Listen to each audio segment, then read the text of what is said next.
Apa kabar semua jamaah? Kumaha bapak-bapak, ibu-ibu sadayana? Damang, sehat semuanya? Agama Islam ini agama yang selalu mengedepankan jamaah, bersama, tidak egois dan sendirian. Betul? Makanya sholat yang paling afdal adalah sholat berjamaah. Puasa yang paling afdal 1 bulan penuh puasa yang berjamaah. Di malam-malam bulan puasa itu nanti ada lagi yang disebut dengan sholat tarawih, sholat berjamaah.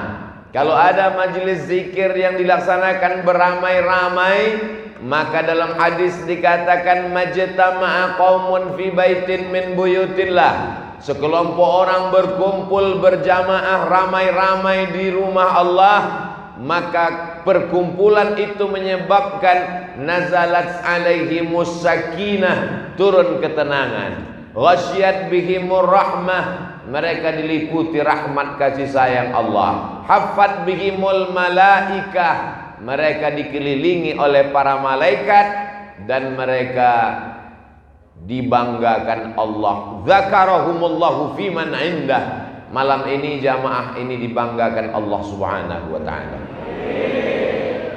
Para kiai, para alim, para ulama, para ajengan, para guru, para habaib, pimpinan organisasi sosial kemasyarakatan, Bapak Camat, Bapak dan Ramil, Bapak Kapolsek, tak dapat saya sebutkan satu persatu.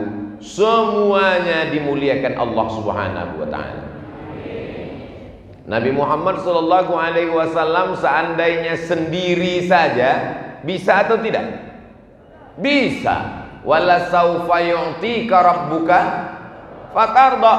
Tapi kalau kita lihat dalam perjalanannya, ada orang tua yang santun, Abu Bakar Siddiq. Ada anak muda yang gagah perkasa, Sayyidina Umar bin Khattab. Ada orang kaya, Sayyidina Utsman bin Affan. Ada anak muda yang cerdas, Sayyidina Ali bin Abi Thalib. Ada orang kaya yang dermawan, Abdurrahman bin Auf. Ada perempuan yang cerdas, setengah Islam ada di kepalanya, Sayyidatuna Aisyah radhiyallahu anha. Ini menunjukkan bahwa kalau ada orang berjuang sendirian, maka sesungguhnya spiritnya bukan spirit Islam. Termasuk acara malam ini bisa meriah, luar biasa, dan banyak yang biasa di luar. Ini adalah karena jamaah. Jamaahnya juga macam-macam. Ada yang tua mensupport, ada yang anak muda. Tadi yang memberikan kata sambutan anak muda. Lalu kemudian anak-anak muda yang mengawal saya dengan berbagai macam seragamnya, banyak sekali. Atributnya juga. Itu di mana jahitnya itu. Jadi berbagai macam bentuk peci, topi, logo, simbol, macam-macam modelnya. Tapi ketika niat baiknya satu, maka apa pesan Nabi Muhammad SAW? Alaikum bil jamaah. Hendaklah kamu berjamaah. Iyyakum wal furqah. Jangan sampai kamu berpecah belah. Al jama'atu rahmah. Berjamaah itu rahmat. Wal furqatu azab. Kalau berpecah belah itu azab. Makanya musuh-musuh Islam, musuh NKRI paling senang kalau kita berpecah belah. Nama teorinya divide et impera. Makanya kerajaan-kerajaan itu tumbang bukan karena Belandanya kuat, tapi karena di dalam kita rapuh dan tumbang. Datanglah dia dari Amsterdam, dari Leiden, menghancurkan kita. Tapi kemudian kita bersatu. Pada tahun 1905 dipelopori oleh Haji Saman Hudi. Di Solo ada orang-orang bisnismen, pedagang-pedagang yang orientasinya bukan hanya sekedar bisnis dagang untung menang kaya, beli mobil beli rumah, tapi ada semangat persatuan. Mereka pun berkumpul membentuk apa yang disebut dengan Sarekat Dagang Islam. Jadi kalau mengatakan perjuangan Indonesia melawan Belanda hanya dipelopori oleh tokoh nasionalis, komunis, ini orang buta huruf sejarah. Dia tidak baca. Yang pertama kali organisasi memperjuangkan Islam adalah Sarekat Dagang Islam. Mereka dagang, jual batik di Solo, dan untungnya banyak. Tapi dia hanya tidak sekedar berpikir untung. Jadi pedagang-pedagang kita setelah hijrah itu dagangnya lanjut atau berhenti? Lanjut. Ini banyak sekarang pedagang bisnismen setelah hijrah berhenti. Gimana bisnisnya, Pak? Saya sudah serahkan pada Allah. Tidak benar. Khiyarukum fil jahiliyah, khiyarukum fil Islam. Kalau sebelum hijrahnya dia pedagang, maka setelah hijrah tetap dagang. Bedanya kalau dia dulu lintah darat, semua yang di air kalau naik ke darat itu nakalnya luar biasa. Lintah darat dan buaya. Yang dulunya riba, yang dulunya narkoba, yang dulunya pakai dukun, yang dulunya pakai pesugihan, babi ngepet, anjing jangan disinggung. Itu kalau sudah hijrah, maka dia tetap dagang, tetap bisnis. Gimana kamu bedanya sebelum ngaji dengan setelah ngaji? Dulu saya sebelum ngaji, Pak Ustadz, bisnis saya, ruko saya 100 pintu. Sekarang sejauh mata memandang. Ruko siapa? Nggak tahu punya siapa. Ya mesti punya kita. Kalau tidak akan diambil orang. Lalu kemudian pada tahun berikutnya tidak hanya sekedar dagangnya, berubah menjadi Sarekat Islam. Lalu kemudian banyak takhayul, bid'ah, khurafat. Dalam ejaan bahasa Indonesia lama, khurafat itu tulisannya coerapat. Maka singkatan itu disingkat dengan TBC, takhayul, bid'ah, khurafat. Kiai Haji Ahmad Dahlan risau dengan takhayul, bid'ah, khurafat.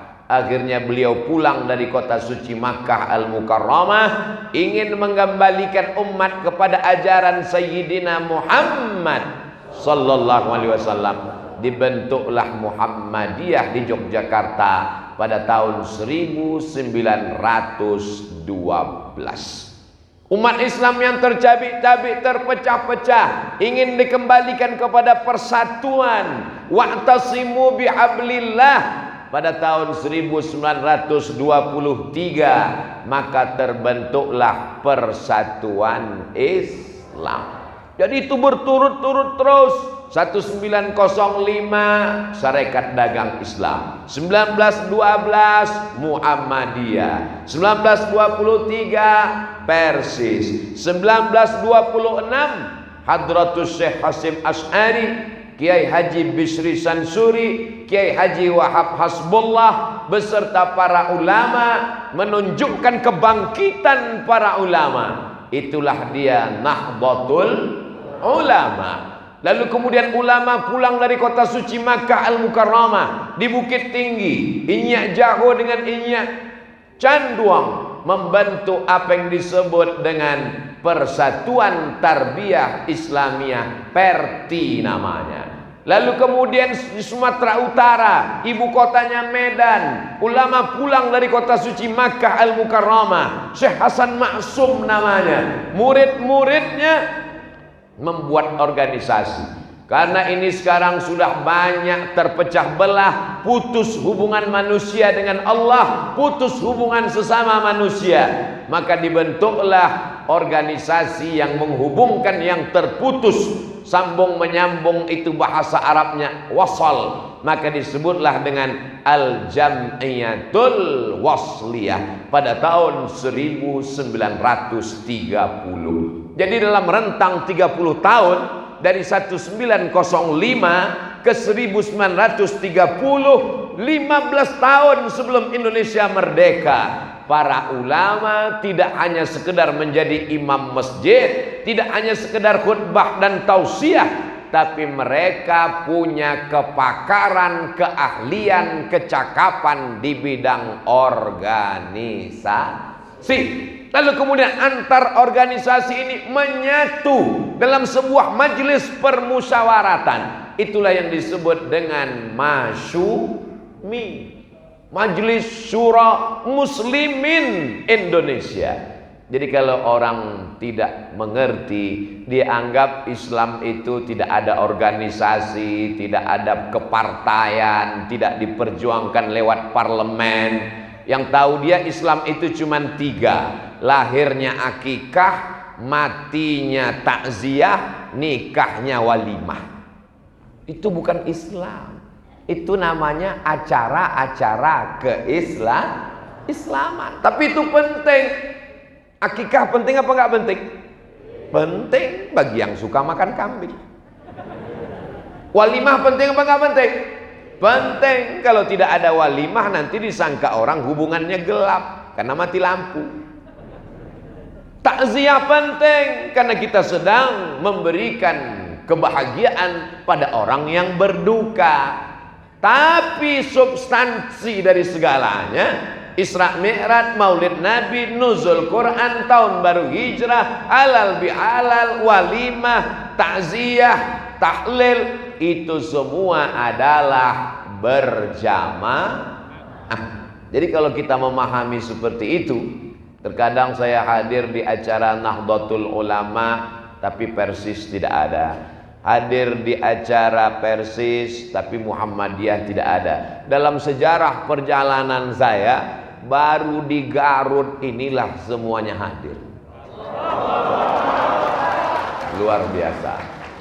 Ustadz kok tahu semuanya hadir? Tadi di belakang kan dengar kata sambutan. Terhormat Ketua Nahdlatul Ulama, Ketua Muhammadiyah, Ketua Persis, anggota-anggotanya, pemuda Pancasila, brigade, macam-macam. Yang tidak saya sebutkan bukan karena nggak hadir, tapi karena saya nggak ingat. Jamaah yang dimuliakan Allah Subhanahu wa Ta'ala, inilah yang sedang dimiskinkan hari ini. Sengaja dicari titik-titik perbedaan antara yang pakai celana dengan yang pakai sarung, dibenturkan. Antara yang pakai jubah dengan yang pakai kain sarung. Ini yang pakai jubah ke Arab-Arapan, ini yang pakai sarung terlalu tradisional. Padahal antara jubah, sarung dan celana sama-sama menutup aurat. Kalau yang pakai celana dengan sarung dan jubah kelahi, yang ketawa yang nggak pakai celana. Ini semua penting. Yang sudah pakai kerudung tapi masih setengah-setengah, namanya hijrah pasrah tapi tak rela. Yang satu lagi jilbabnya sudah panjang, mestinya mereka saling berdamai, mestinya mereka saling berlapang dada untuk memanjangkan kudung jilbabnya. Tapi di lapangan justru mereka saling berkelahi antara jilbab panjang dengan jilbab pendek kelahi. Akhirnya yang ketawa yang nggak menutup kepala. Malah yang tidak menutup kepala bisa berdamai.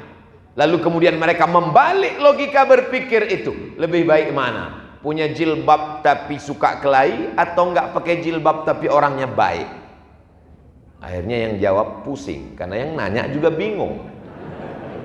Kita terjebak pada logika-logika skolastik.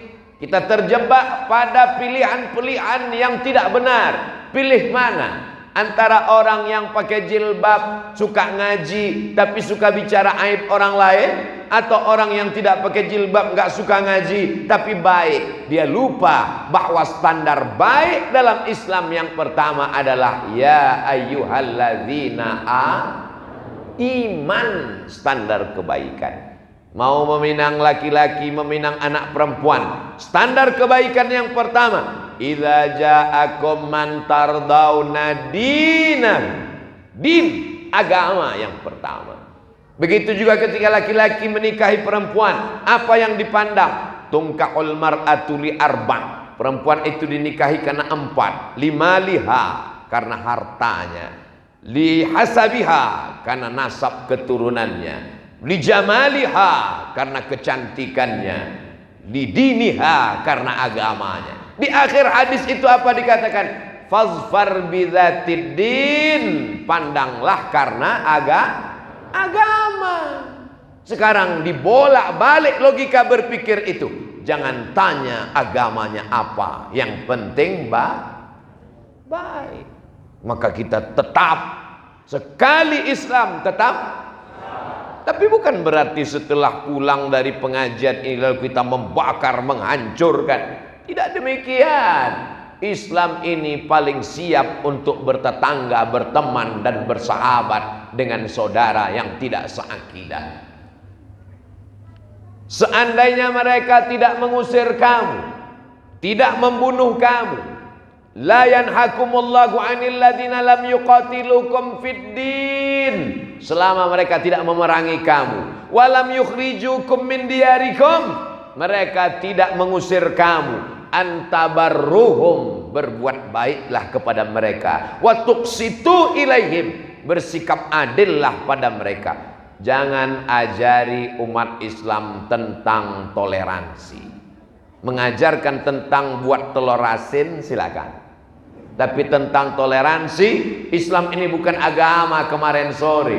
Islam ini 14 abad pernah bertetangga dengan non-muslim. Di Madinah, Yahudi Bani Nadir, Yahudi Bani Quraizah, Yahudi Qainuqa, Yahudi Khaybar. Pindah ke Mesir. Di Mesir ada Kristen Ortodok Koptik. Pindah ke Lebanon. Di Lebanon ada Kristen Ortodok Maronit. Pindah ke Turki. Di Turki yang berkuasa Konstantin. Tapi mereka datang dengan penuh kedamaian. Karena agama mereka adalah agama yang berdasarkan keselamatan.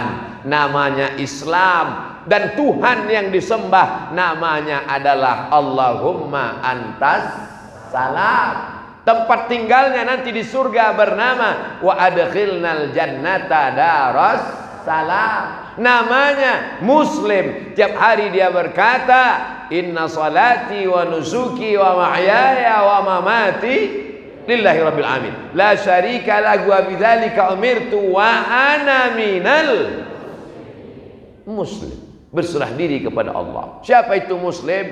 Man salimal muslimun min lisanihi wa yadi. Selamat orang lain dari lisannya, selamat orang lain dari tangannya. Tangannya tidak kasar, lisannya tidak keras. Abdul Somad itu ngomong aja begitu lisan. Dari tadi ngomongnya keras. Saya tidak keras, mikrofonnya bagus. Kadang orang tidak bisa membedakan mana yang keras, mana yang tegas. Saya tidak keras. Belahlah dadaku, akan kau temukan sutra halus lembut di sana. Jamaah yang dimuliakan Allah Subhanahu wa taala. Poin yang pertama yang ingin Al-Faqir Abdul Somad sampaikan, bahwa yang terpenting di antara semua adalah berjamaah. Alhamdulillah, mengajari orang Garut berjamaah itu sama dengan mengajar itik berenang. Mereka adalah orang-orang yang berjamaah. Abdul Somad bisa datang kemari kan karena mereka sudah berjamaah. Lalu Abdul Somad menceramahi tentang jamaah, mubazir. Lalu apa yang perlu kita jaga? Inna syaitan qad ya'isa an ya'budahul musallun. Setan sudah putus asa menggoda orang Garut. Sudah putus asa. Begitu dia tahu, ini orang mana? Dari Garut. Aku putus asa. Walakin, akan tetapi fit tahrish, dia tanamkan bibit-bibit permusuhan. Gesekan-gesekan api kecil. Makanya ini lalang kering. Kalau ada gesekan api kecil, cepat-cepat dipadamkan. Dengan apa? Tabayyun. Dengan apa? Klarifikasi. Dengan apa? Pertemuan-pertemuan. Dengan apa? Ngaji bareng, duduk bersama. Kalau kelihatan wajahnya cemberut, nanya, ada apa guys? Mau dibawa kemana hubungan kita ini? Tapi sekarang susah kita mau ngelihat wajah orang cemberut. Kenapa? Pakai masker. Ustadz kok nggak pakai masker? Nggak ikut protokol kesehatan. Dari tadi masker nggak dilepas. Nih. Supaya apa? Jangan ada percik-percikan. Abdul Somad tidak ikut protokol kesehatan. Nih.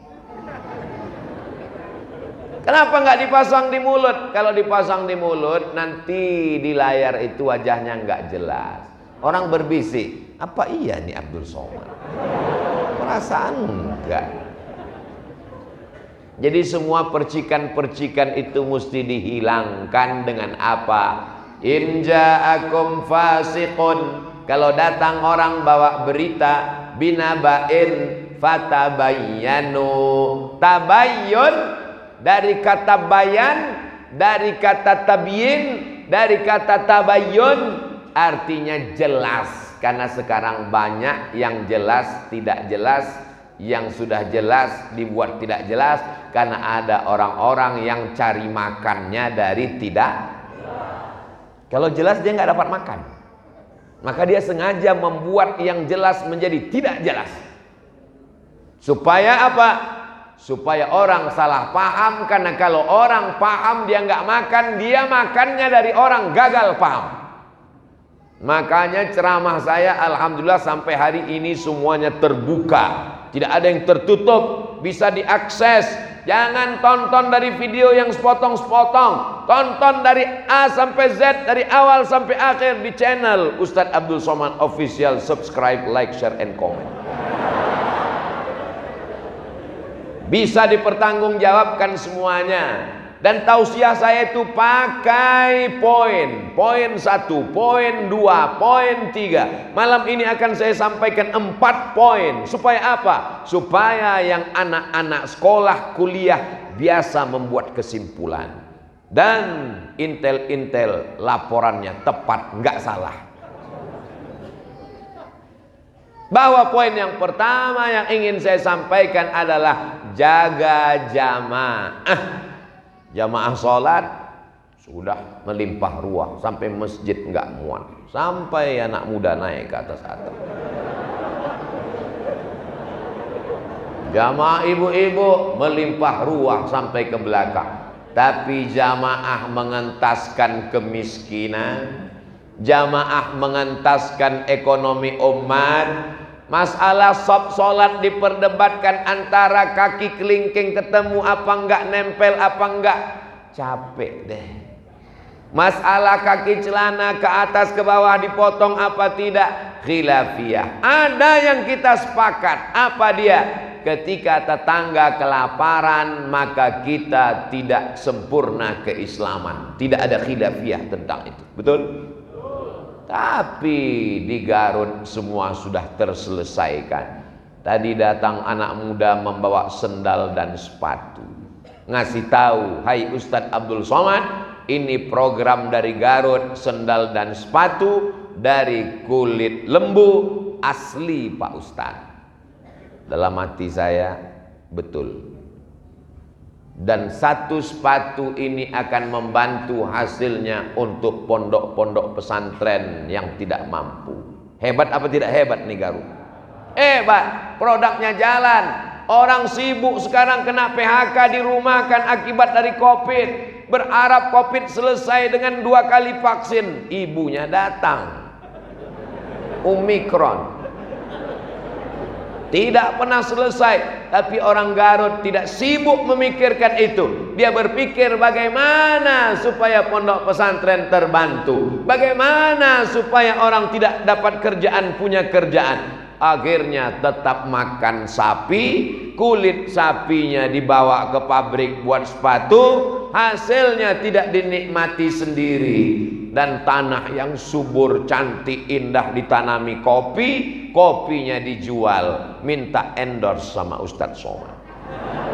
Saudaraku dimanapun berada, kabar gembira bagi penikmat kopi. Minumlah kopi dari, selama ini dari kecil saya, yang tahu saya Garut ini cuman dodol.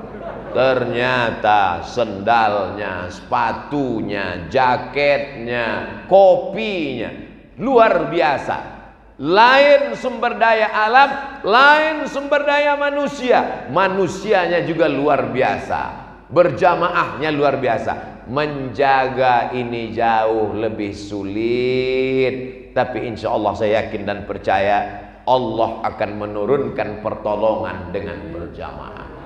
Nasrum minallah, pertolongan Allah, wa fathun qarib, kemenangan dekat. Kenapa? Karena berjamaah. Idza jaa nasrullahi wal fath, kalau sudah datang pertolongan Allah dan kemenangan. Wa ra'aitan nasa yadkhuluna fi dinillahi afwaja. Ada saja anak-anak muda yang tua, layu, kering, kuning, mati, tumbuh padi yang hijau.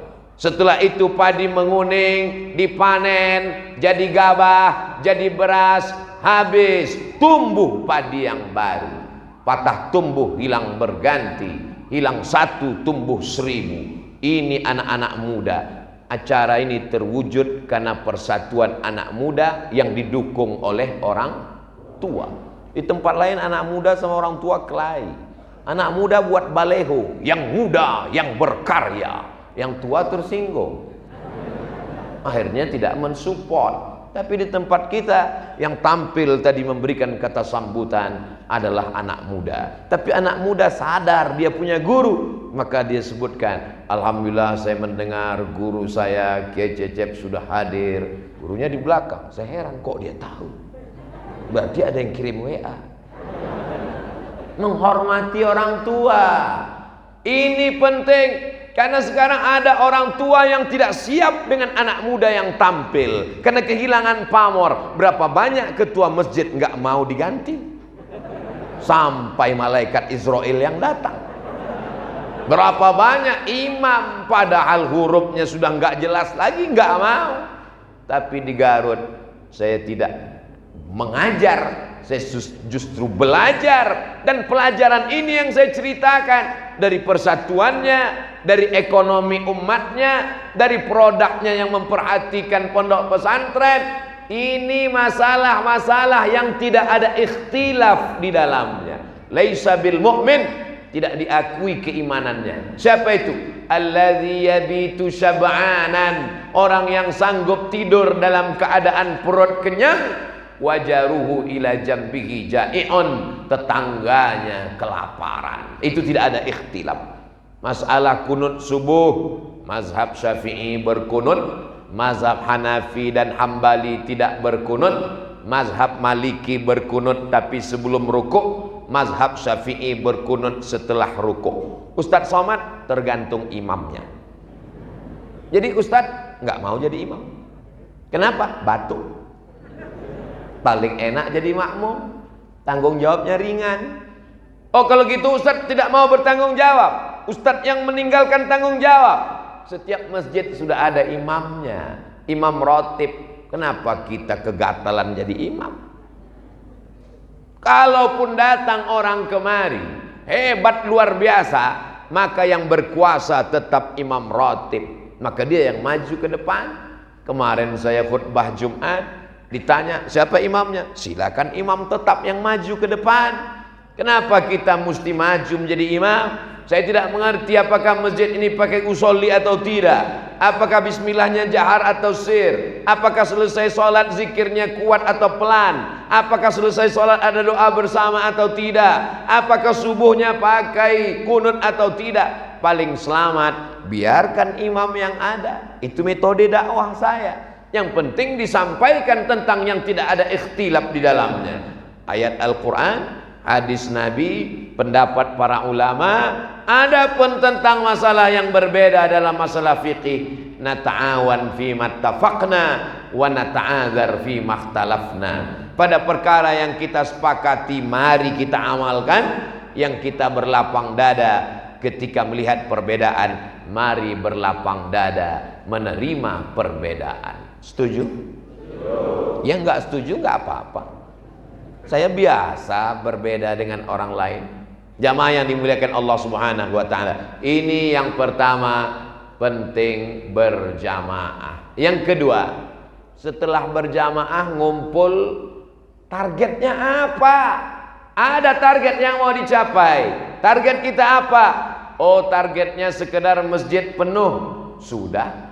Targetnya masjid cantik, bagus. Sudah selesai. Marmernya sampai memanjat ke atap. Cantik. Awan sampai turun ke tengah. Balon pun ada nyangkut satu. Indah. Kacanya sudah dipasang keliling supaya jamaah di luar bisa melihat ke dalam, yang dalam bisa melihat keluar. Semua orang yang lewat dari jalan bisa melihat. Oh, ternyata tiang lebih banyak daripada orang.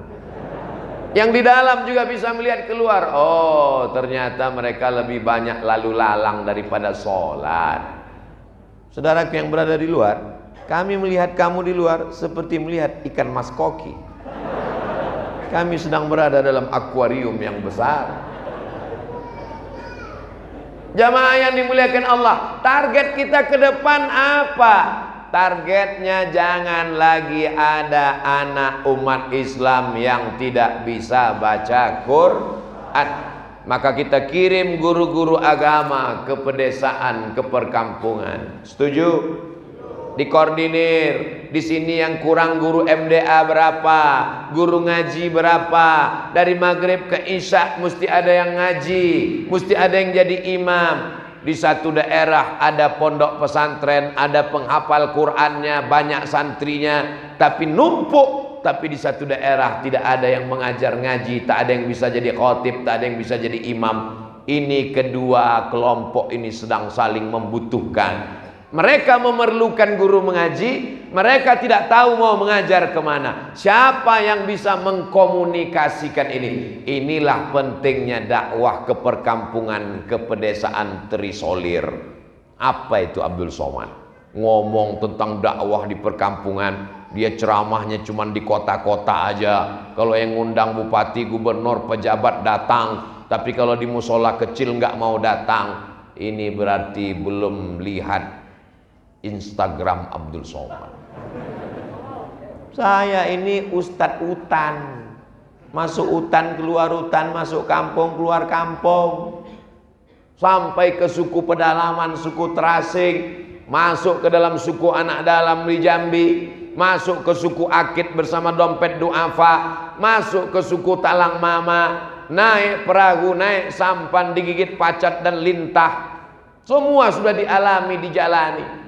Jadi sampai hari ini masih ada program-program ini. Tidak bisa ternyata kita masuk ke pedalaman. Kenapa?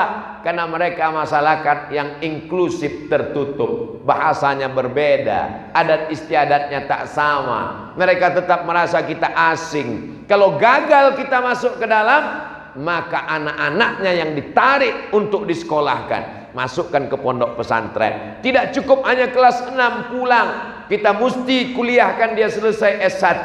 Tempat tinggalnya di mana? Carikan masjid-masjid yang perlu imam. Setelah tamat 4 tahun, nanti selesai itu kemana? Maka kita siapkan musola, pondok pesantren di pedalaman, tempat dia belajar. Supaya apa? Supaya mereka kembali ke kampungnya, tidak lagi melihat orang asing yang datang ke negerinya. Ini metode dakwah. Inilah yang dilakukan oleh Nabi Muhammad sallallahu alaihi. Orang Yaman belajar Islam ke Nabi, dikirim pulang. Apa kata Nabi? Uktubu li Abi Syah, tuliskan khutbahku untuk Abi Syah supaya dia pulang ke Yaman. Sebelum Nabi hijrah, itu sahabat-sahabat yang datang dari kota Al-Madinah belajar Islam ke Nabi, pulang membawa Islam. Falaula nafara min kulli firqatin minhum ta'ifatun.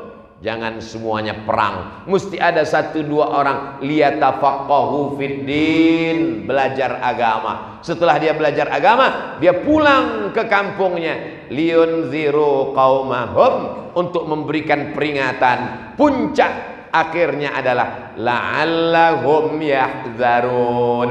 Mudah-mudahan orang masyarakat di kampung menjadi orang yang takut kepada Allah Subhanahu wa taala. Setuju? Kalau saya yang masuk di desa terasing di Jawa Barat, di masyarakat Sunda, mungkin tidak diterima. Kenapa? Karena saya ngomongnya terlalu keras. Orang Sunda ini kan lembut. Gimana Bapak? Apa kabar? Sehat? Kalau apa kabar? Sehat? Ini kaget dia, nggak sesuai. Maka jangan paksakan Abdul Somad yang datang ke sana, tapi anak-anaknya yang kita tarik, masukkan ke pondok pesantren, disekolahkan. Maka setelah dia belajar dia pulang, tapi tentu dia perlu ijazah. Maka mesti ikut ijazah persamaan paket B, paket C. Lalu kemudian kuliah. Mungkin nanti ada pengangkatan dai dari Kementerian Agama, atau ada tes CPNS, atau nanti ada pemilihan kepala desa, atau dia mau caleg 2024, dia sudah punya ijazah S1. Ini penting. Tidak cukup hanya sekedar tawakal. Ini sekarang banyak orang setelah berislam, berdakwah, hijrah, serahkan pada Allah. Gimana dakwah kita di perkampungan, di pedesaan? Ini agama Allah, akan ditolong Allah, serahkan pada Allah. Kalau beginilah Wali Songo dulu, kita nggak Islam sekarang. Mereka ada yang menekuni bidang pertanian, ada yang menekuni bidang perikanan, peternakan, ada yang menekuni mendekat kepada kekuasaan. Makanya berubah dari Majapahit menjadi kerajaan Demak, karena kekuasaan juga penting. Kenapa? Karena Islam ini tidak bisa dilepaskan daripada ati Allah wa ati'ur Rasul wa ulil amri minkum. Ini adalah kerja keras kita bersama. Saya yakin dan percaya melihat anak-anak muda dan support dari para alim ulama, insya Allah anak-anak saudara-saudara kita yang berada di tepi gunung yang jauh, yang terisolir, karena mereka punya program yang luar biasa, masuk ke pedalaman. Ustaz Abdul Somad gak usah diajak, videonya aja dikirim ke sana. Mereka sudah kenal, tapi di sebagian tempat saya datang juga. Ini yang kedua, bahwa setelah berjamaah mesti jelas targetnya kemana. Yang ketiga, jangan merasa orang itu tidak berdakwah hanya karena dia tidak ceramah. Nah, ini perlu diluruskan. Orang selalu memahami bahwa dakwah itu adalah ceramah. Siapa yang tidak ceramah berarti tidak benar. Bisnismen dia tidak ceramah, dia diam aja. Datang, diam, ngantuk, tidur. Tapi duitnya jalan. Dia sedang berdakwah, tapi dakwahnya adalah dengan uang. Penguasa dia tidak perlu berceramah, dia tidak perlu khutbah, dia tinggal tanda tangan 20% untuk pendidikan, APBD, APBN disalurkan untuk sekolah tahfiz Quran. Setuju? Yang setuju penguasanya. Jamaah yang dimuliakan Allah Subhanahu wa taala, yang namanya dakwah itu ada dakwah bil khitabah, ceramah, khutbah, kultum, tausiah, tapi ada dakwah bil quwwah, dakwah dengan kekuasaan. Mesti ada anak-anak muda ini yang menjadi calon legislatif, nanti duduk di parlemen memperjuangkan syariat Islam melalui partai. Betul? Mesti ada orang-orang kaya yang menolong agama Allah dengan hartanya. Dia salurkan berasnya, tanahnya dia wakafkan untuk sekolah tahfiz Quran, semen, batu kerikil, bata untuk membangun masjid. Alhamdulillah, setelah ceramah Ustaz Somad, banyak orang kaya mewakafkan tanah, Pak Ustaz.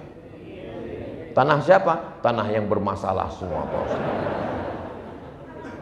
Ini penting, karena kita selalu menganggap orang kaya tidak berdakwah, pejabat tidak berdakwah, anggota dewan tidak berdakwah. Dakwah jangan pahami hanya sekedar ceramah. Kalau kita pahami dakwah ini ceramah, nanti semua orang mau ceramah. Bupati wali kota pun minta jadwal ceramah. Dia mau khutbah juga, karena dia pahami kalau tidak khutbah tidak berdakwah. Padahal dalam Islam Ud'u ila sabili rabbik, ajak orang ke jalan Allah bil hikmah, dengan kata-kata, tapi tidak semuanya dengan kata. Wal mau'izatil hasanah, contoh suri tauladan yang baik. Ibu mungkin bukan profesor doktor, bukan kiai, bukan penceramah, tidak pernah di Al-Azhar, tidak pernah di Gontor, tidak pernah di pondok pesantren salafiyah, tapi ibu sedang berdakwah karena jilbab ibu panjang, karena akhlakul karimah ibu mendidik anak-anak. Anak-anak menjadi takut pacaran karena ibu tegas.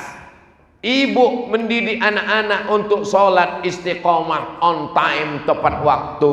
Maka ini adalah bagian dari dakwah. Doa juga dakwah. Di tengah malam dia berdoa, ya Allah, selamatkan anakku dari narkoba, selamatkan suamiku dari dilarikan pelakor. Ini juga dakwah.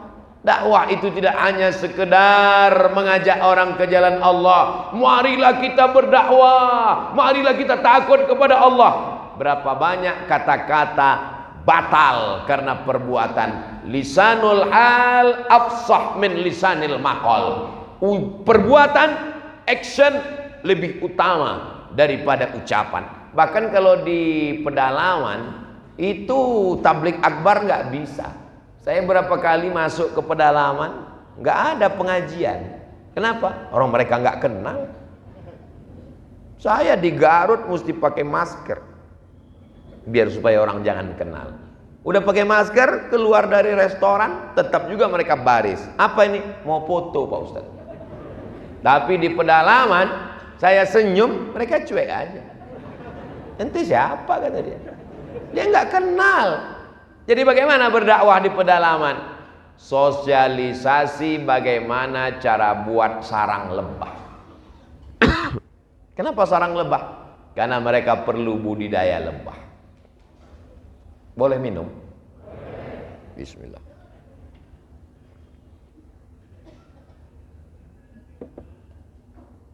Ada suara saya di belakang. Di pedalaman justru yang ampuh adalah dokter-dokter. Makanya kami masuk ke pedalaman membawa bapak ibu dokter perawat, cek kesehatan gratis. Ibu-ibu hamil gratis. Khitan gratis. Makanya kalau ada adik-adik dari fakultas kedokteran, buat dakwah pedalaman, khitan gratis. Daftarkan anak dan suami Anda. Ini lebih bermakna. Kenapa demikian? Karena di dalam mereka tidak mengenal ceramah. Tapi begitu diadakan acara pengobatan gratis di halaman masjid, sahabat-sahabat saudara kita senegara NKRI, tapi tidak seakidah, masih animisme, masih menyembah pohon kayu, batu dan hantu, mereka datang mendekat ke masjid. Ketika masuk waktu sholat, mohon maaf Bapak Ibu, kami sholat dulu ya. Mereka duduk, selesai, mereka bawakan kita kelapa untuk minum. Dia tahu kita tidak minum dari tempat mungkin bekas khamar, lalu kita minum air kelapa. Dia bawakan kita ikan hasil tangkapannya. Dia tahu kita makan ikan, tidak yang lain karena haram. Dia tahu, mengerti. Mungkin bapak-bapaknya tidak bisa lagi diceramahi, tapi anak-anaknya, dakwah melalui anak-anaknya. Ini penting, karena banyak orang menganggap si Anu itu tidak berdakwah. Ngapain jauh-jauh ke Kairo? Pulang dari Mesir nggak pernah ceramah. Dia di mana sekarang? Dia buka trapel haji dan umroh. Itulah Pak Ustadz, nggak pernah ceramah. Loh, dia memang nggak ceramah, tapi hasil dari trapel haji dan umrohnya, dia berangkatkan imam-imam, khotib-khotib, guru ngaji, dia berikan santunan. Ada bupati wali kota yang tidak pernah ceramah, tapi dalam programnya memberikan santunan tiap bulan pada penggali kubur. Penggali kubur tidak pernah diperhatikan, padahal orang mati tidak bisa menggali kuburannya sendiri. Siapa yang memperhatikan penggali kubur? Siapa yang memperhatikan yang memandikan jenazah? Ibu-ibu perhatikan itu, siapa yang memandikan jenazah. Karena kalau tidak kita perhatikan orang yang memandikan jenazah, memangnya mau jenazah kita dimandikan dorsmer? Penting. Nampaknya sepele, remeh-temeh, tapi kita tidak memperhatikan. Ada orang yang memperhatikan itu dengan APBD-nya. Dibuatkan Badan Amil Zakat Nasional. Orang-orang yang berhasil bisnisnya, bayarkan zakatnya ke Badan Amil Zakat Nasional. Karena kalau cuma satu orang bayar sendiri, hanya cukup untuk orang di sekitarnya saja. Tapi kalau umat sudah menyatukan zakatnya, maka banyak yang terbantu dan tertolong. Ini juga bagian dari dakwah. Pertama, berjamaah. Yang kedua, bahwa kita mesti punya target apa cita-cita ke depan. Yang ketiga, jangan menghukum orang tidak berdakwah hanya dia tidak ceramah. Poin yang terakhir, yang keempat adalah bahwa siapa di antara kita yang paling mulia? Bukan Abdul Somad yang dapat kursi dan meja malam ini. Masya Allah, namanya panjang sekali. Yang mulia boleh jadi yang tidak tampil malam ini ke depan, tidak memberikan kata sambutan, tapi acara ini terwujud karena tetes peluh keringatnya. Maka di hadapan Allah dia lebih dulu masuk surga daripada kita. Betul? Itu untuk menyenangkan hati mereka yang tak tampil malam ini. Inna akramakum indallahi atqakum. Yang paling mulia di sisi Allah adalah yang paling takwa, paling takut kepada Allah. Jadi saya takut dalam hati saya, di tengah malam saya bangun sendirian, ada rasa takut. Jangan-jangan amal ceramahku ini sudah habis, dihabiskan oleh follower, viewer, dan subscriber. Apalagi yang tertinggal? Yang tertinggal hanya Allahumma sholli ala Sayyidina Muhammad wa ala ali Sayyidina Muhammad. Jangan pernah angkuh dengan amal kita. Kalau bukan karena saya, gak jadi acara itu kemarin. Kalau bukan karena kami, gak terwujud. Ini bisikan-bisikan setan. Tapi jangan lupa, setan itu kerjanya cuma ngipas-ngipas aja. Kalau tidak ada apinya, setengah mati ngipas tidak akan mungkin terbakar, karena tidak ada api. Apinya itu datang dari kita. Setan hanya nambah saja. Jadi sebetulnya setan ini pun tidak terlalu salah juga. Kadang kasihan juga kita dengan setan. Dikit-dikit setan, dikit-dikit setan. Kata setan, aku cuma dikit. Kita yang salah. Kita yang menghidupkan apinya. Api keangkuhan, api kesombongan, api egois. Karena saya, karena kami, karena ormas kami, karena komunitas kami, karena persahabatan kami. Makanya semuanya berawal mesti wa ma umiru illa liya'budullah mukhlisin, ikhlas. Air kalau bercampur dengan daun teh jadi air teh.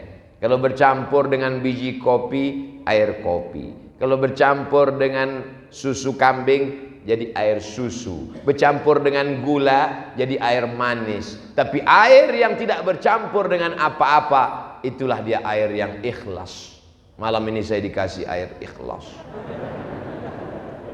Ustadz, jangan dikasih air yang bercampur, karena lehernya panas. Kalau dikasih air gula, pita suaranya rusak. Kasihlah dia air yang ikhlas, yang tidak tercampur, terkontaminasi dengan apa-apa. Apa iya Abdul Somad itu ikhlas? Jangan-jangan dia datang kan karena diundang. Dia semangat kan karena orang ramai. Dia semangat kan karena mikrofon sound sistemnya bagus. Sama seperti orang kuliah. Kamu cari ilmu apa cari ijazah? Saya cari ilmu. Kalau cari ilmu nggak usah urus ijazah. Kamu nikah karena ngelihat wajahnya atau cinta? Karena cinta. Kalau memang betul cinta, jatuh cintalah dengan nenek-nenek. Itulah cinta yang paling ikhlas. Jadi kalau ada anak muda masih update status, bukan berarti merusak keikhlasannya. Kalau malam ini ada yang posting berita, bukan berarti merusak keikhlasannya. Justru yang tidak jadi beramal karena takut dipuji, itu justru menjadi riya. Kata Imam Fudail bin Iyad, Dikutip oleh Imam Al-Ghazali dalam kitab Ihya Ulumuddin, tarkul amal li ajlin nas riya. Tidak jadi beramal karena takut dipuji orang, riya. Kamu sudah menggabungkan diri dengan remaja masjid, saya takut riya. Kamu nggak ikut gerakan anak muda, saya takut riya. Kamu nggak ke masjid, saya sholatnya di rumah takut riya. Pas ditanya orang di rumah, Pak, Bu, Bapak sholat di rumah? Enggak juga. Terus sholatnya di mana? Di Masjidil Haram. Bagaimana kita mau memperbaiki hati kita kalau kita tidak beramal? Jadi anak-anak muda yang sudah sholat di masjid, satu gang satu jalan memujimu, kau tetap ke masjid. Anjing menggonggong kapilah. Baru ini saya nyebut anjing, sudah hampir 1 jam ngomong. Jamaah yang dimuliakan Allah Subhanahu wa ta'ala, kalau ada yang muji-muji kalian anak muda, mau kemana? Mau ke masjid, doakan adik ya. Mau kemana? Mau ke masjid. Kemari anak muda yang ke masjid itu 2 hari sholat, habis itu mati. Itu adalah ujian. Bro, ayo kita ngaji yuk. Masa kita mabuk-mabuk terus? Masa kita sakau-sakau terus? Urus surgamu, jangan urus nerakaku. Ini ujian dakwah. Aku mabuk, uangku. Aku sakau, diriku. Aku pakai narkoba, bukan urusanmu. Memang bukan urusanku. Tapi kalau gempa tsunami datang, yang hancur bukan cuman rumahmu, rumahku juga ikut datang. Memangnya kalau bumi ini bergoncang cuman rumah yang mabuk aja yang bergoncang? Rumah yang ke masjid, masjidnya pun bergoncang juga. Memangnya kalau banjir bandang datang, airnya ngelihat, kita masuk kemana ya? Ke rumah ini aja yang sakau nih. Masuk semuanya. Makanya kita diajarkan amar ma'ruf nahi mungkar. Tapi kalau ada kawan yang hijrah, yang taubat, jangan katakan gara-gara saya. Kenapa dia sekarang enggak minum lagi? Saya yang menyelamatkan dia. Kalau enggak udah masuk neraka jahanam itu. Karena Allah. Allahumma hdina, berikan kami hidayah. Wahdi bina, orang lain dapat hidayah melalui jalan. Bisa jadi karena lisan, tapi bisa jadi bukan karena lisan. Kamu tobatnya kenapa? Pernah dia ceramahi kamu? Enggak. Terus kamu tobat kenapa? Saya ngelihat dia waktu anaknya operasi, dia tetap sholat berjamaah. Disitulah saya terkagum-kagum dengan dia. Malah saya nggak respect dengan si Anu itu. Bolak-balik ngajak sholat berjamaah, tapi nggak sholat berjamaah. Ini semua adalah dakwah. Dakwah mengajak orang ke jalan Allah. Tapi siapa yang paling mulia di antara kita? Yang mulia adalah yang paling ikhlas. Doakan Abdul Somad mati dalam keadaan la ilaha illallah. Doakan guru-guru kita semuanya panjang umur, sehat badan. Kiai kita matta'anallahu bituli umurihim, kita mendapatkan nikmat barokah karena usia mereka panjang insyaallah. Amin. Seandainya umur kita sampai besok pagi, tambahan amal soleh. Seandainya kita mati malam ini, berhenti dari buat dosa. Simple, tidak ribet, tidak jelimet, tidak susah, tidak payah. Ustadz Somad, kami akan berangkat ke Papua. Tolong doakan kami berjihad karena kami menjaga NKRI. Andai kau duduk di rumahmu dengan istrimu, dengan anakmu, pun tetap mati kalau ajal tiba. Berapa banyak orang mati habis jogging? Berapa banyak orang mati sedang ceramah? Berapa banyak orang mati sedang baca Quran? Berapa banyak orang mati sedang tidur? Berapa banyak orang yang perang tapi tidak mati, pulang dalam keadaan sehat? Mati kuasa Allah. La haula wala quwata illa billah. Berangkatlah menjaga NKRI. Selamatkan Indonesia. Selamatkan persatuan bangsa. Kuatkan istri dan anak di rumah. Kalau tak mati kata Allah tidak. Tapi jangan gara-gara ini lalu besok pergi kerja nggak pakai helm. Istrinya nanya, "Aa nggak pakai helm?" "Kalau tidak mati," kata Allah. Tidak. Memang nggak mati, tapi kena tilang. Jamaah yang dimuliakan Allah Subhanahu wa taala. Ini sekarang ada orang yang amat sangat menjaga hatinya, takut nggak ikhlas lalu tidak beramal. Ada orang yang semangat beramal tapi karena ingin dinilai orang lain. Kedua-duanya tidak benar. Kita beramal, kalau ada bisikan-bisikan dalam hati, istighfar, minta tolong kepada Allah. Pujian tidak membuat engkau melambung, hinaan tidak membuat engkau murung. Like tidak membuat engkau semangat, dislike tidak membuat engkau kehilangan semangat. Ustadz sudah sampai ke level itu? Belum. Terus kalau Ustadz ngelihat dislike gimana? Ya lanjut aja terus. Tinggal balik jempol aja kan? Haters and lovers, dua-duanya tetap ada. Dunia ini tidak pernah kosong dari orang baik dan orang jahat. Pernahkah dunia ini kosong dari orang baik? Tidak. Pernahkah dunia ini kosong dari orang jahat? Tidak. Adakah manusia yang jahat terus nggak ada baiknya? Tidak. Ada kawan saya Pak Ustadz jahat terus, berarti setan. Adakah manusia yang baik terus nggak ada baiknya? Nggak ada. Kalau baik terus nggak ada salahnya, malaikat. Salah terus nggak ada baiknya, setan. Kita bukan setan dan bukan pula malaikat. Kita adalah manusia, kadang baik, kadang jahat. Tapi ada yang levelnya sudah mutmainnah. Ya ayyatuhan nafsul mutmainnah. Subuh berjamaah, duha, istiqomah, zuhur berjamaah, nggak pacaran, ikut ngaji. Mudah-mudahan anak muda yang hadir malam ini yang pacaran segera putus. Lebih 40 putus semua kayaknya. Putus menjelang subuh, besok duha dipinang dengan bismillah. Yang bilang amin yang udah ada calon aja. Yang belum ada calon, Allah akan mendatangkan calonnya insyaallah. Kuat sekali, amin. Sulitkah bagi Allah mempertemukan engkau? Tidak ada yang sulit. Man from laki-laki dari Mars, woman from Venus. Perempuan dari planet Venus bertemu di planet bumi, kata orang barat. Jadi orang barat ceritanya dunia ilmiah. Perempuan dari Venus, laki-laki dari Mars ketemu di bumi. Tapi kalau orang Indonesia, asam di gunung, garam di laut, ketemunya dalam restoran. Dia selalu cerita kuliner, makan dan makan. Tapi sebenarnya itu filosofi supaya kita tidak putus asa bahwa Allah punya kuasa.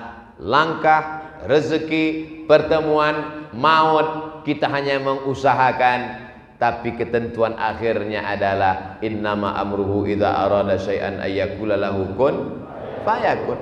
Sama seperti kedatangan saya malam ini. Berapa banyak yang sudah kita rencanakan tertunda, tidak jadi, ada saja halangan. Tapi kalau Allah sudah menghendaki, akhirnya kita bertemu. Berapa banyak pertemuan yang sudah direncanakan, terhalang karena mati lampu, terhalang karena hujan lebat, terhalang karena sound system rusak, terhalang karena ustadznya sakit. Tapi berapa banyak pula yang pengumumannya, Ustadz Somad lihat nih fotonya, di masjid sudah melimpah ruah. Kapan ini diumumkan? Siang tadi, baru siang diumumkan. Jamaah sudah datang melimpah ruah. Siapa yang mengikat hati manusia sebanyak ini? Apa ada pembagian sembako ini? Apa ada pembagian sawer dari caleg ini?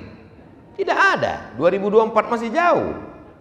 Ini yang membuat datang adalah kecintaan kepada Nabi Muhammad sallallahu alaihi wasallam. Hai Abdul Somad, selama yang kau sampaikan ayat Quran, selama yang kau sampaikan hadis Nabi, selama yang kau sampaikan solawat yang baik-baik, kami ikut dengan engkau. Tapi begitu engkau salah, engkau melenceng, kami yang akan meluruskan engkau pertama kali. Siap?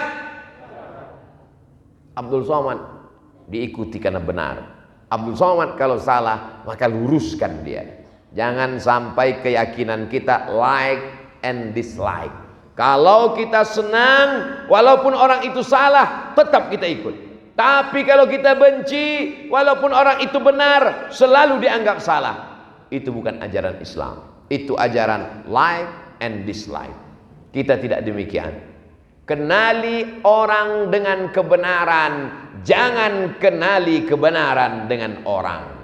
Kalau kita sudah punya ukuran bahwa 1 meter itu adalah 100 cm, 1 meter 100 cm, maka tidak bisa ditawar-tawar. Walaupun Abdul Somad yang datang membawa tongkat panjangnya 99 cm, apakah dia diterima sebagai 1 meter?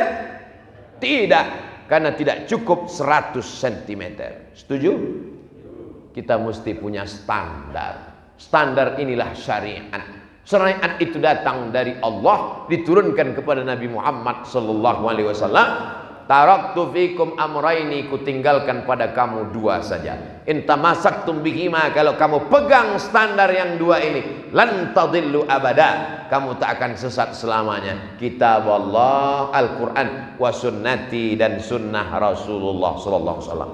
Tapi Quran tak bisa menjelaskan dirinya sendiri, hadis mesti dijelaskan. Maka tambah satu lagi, al ulama warasatul anbiya. Fas'alu ahla dzikri, tanya ulama, in kuntum la ta'lamun, kalau kamu tidak tahu. Saya mulai tadi jam 8.20, sekarang jam 9.20. 60 menit kita bersama, masih pakai protokoler yang lama, 600 ml. Jamaah yang dimuliakan Allah Subhanahu wa taala, kalau ada yang bertanya siapa yang hadir tausiah tadi, Ustadz Somad, apa yang dia bicarakan? 4 poin. Apa yang 4 itu? Aku pun gak ingat karena ngantuk betul tadi, berat kepalaku. Tapi insya Allah ada yang mengingatkan kita, sahabat-sahabat kita yang merekam melalui kamera yang banyak sekali, ada di kanan, ada di kiri, ada di samping, macam-macam. Mudah-mudahan baterainya nggak habis. Itulah yang dapat saya sampaikan. Yang baik datang dari Allah, yang tidak baik dari Al-Faqir Abdul Somad. Untuk segala kebaikan kita bermunajat kepada Allah. Mudah-mudahan doa kita diperkenankan Allah Subhanahu wa taala. A'udzubillahi minasyaitonir rajim. Bismillahirrahmanirrahim. Alhamdulillahirabbil alamin. Arrahmanir rahim. Maliki yaumiddin. Iyyaka na'budu wa iyyaka nasta'in. Ihdinas siratal mustaqim, siratal ladzina an'amta 'alaihim ghairil maghdubi 'alaihim waladdallin. Amin.